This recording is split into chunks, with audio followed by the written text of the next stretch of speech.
Sveiki.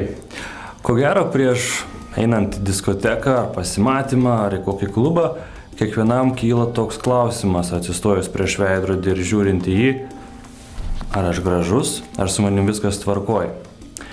Dabar galima matematiškai paskaičiuoti ir atsakyti į šį atrodo nelabai apčiuopiamą ir atsakomą klausimą, ar žmogus yra gražus. Grožio chirurgai, meistrai sukūrė yra tokią kaukę, kurią užsidėjus ant veido galima pasakyti, ar tavo veidas yra proporcingas ir ar atitinka tas vadinamasias dieviškasias proporcijas. Jeigu taip, mes tą žmogų priimame arba suvokiame kaip gražų.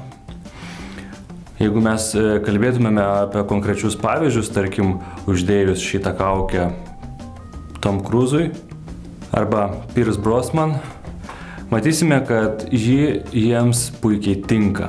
Ir mes šituos žmonės dažnai matome Holivude ir, ko gero, merginos juos vadina gražuoliukais.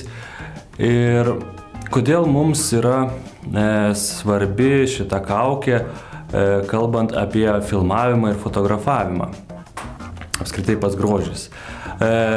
Svarbu yra ne pati kaukė, bet teorija, kuria paremta šita kaukė ir kaip jinai yra padalyta.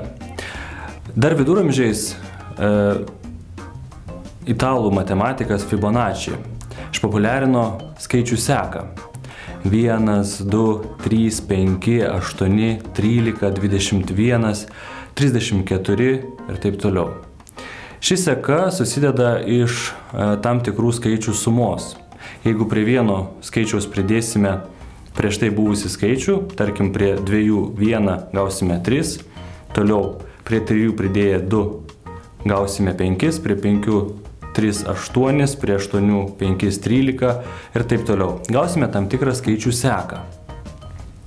Jeigu mes paimsime šalia greta esančius skaičius ir padalinsime didesnį skaičių iš mažesnio, tarkim 13 iš 8, 34 iš 21, 5 iš 3, gausime visada labai panašų atsakymą. 1,6, 1,6, 18, po kablelio gali būti įvairūs skaičiai.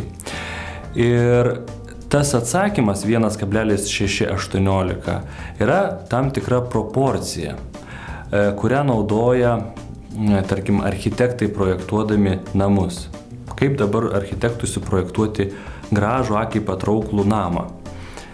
Galima pasitelkus tiesiog šitas proporcijas. Namo aukštis ir plotis. Ar ne? Naudojant šitas proporcijas jau lengviau yra suprojektuoti namą, kad jisai mums vizualiai atrodytų patrauklus. Tas proporcijas naudoja ir pati gamta. Jeigu mes paimtumėm sraigės kiautą, namelį.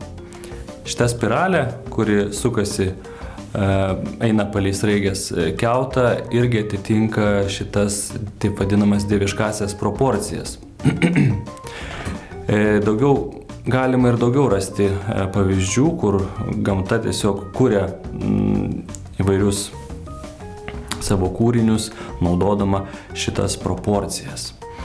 Tarkim, mūsų veidas, žmogaus proporcijos taip pat atitinka šį 1,6, 1,8, tas dieviškasias proporcijas. Aišku, galbūt ne idealiai, bet tarkim tie žmonės, kurie tas proporcijas atitinka idealiai, jie yra mūsų suvokiami kaip gražų žmonės.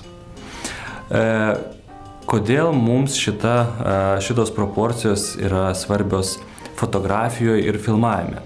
Remiantis šitą teoriją, šita seka yra sugalvota tam tikra taisyklė, kuri palengvina vaizdų komponavimą ir pradedantiesiems labai, gali būti toks kaip geras vedlys, kaip reikėtų fotografuoti arba filmuoti žmonės, pastatus, gamtą, įvairius objektus.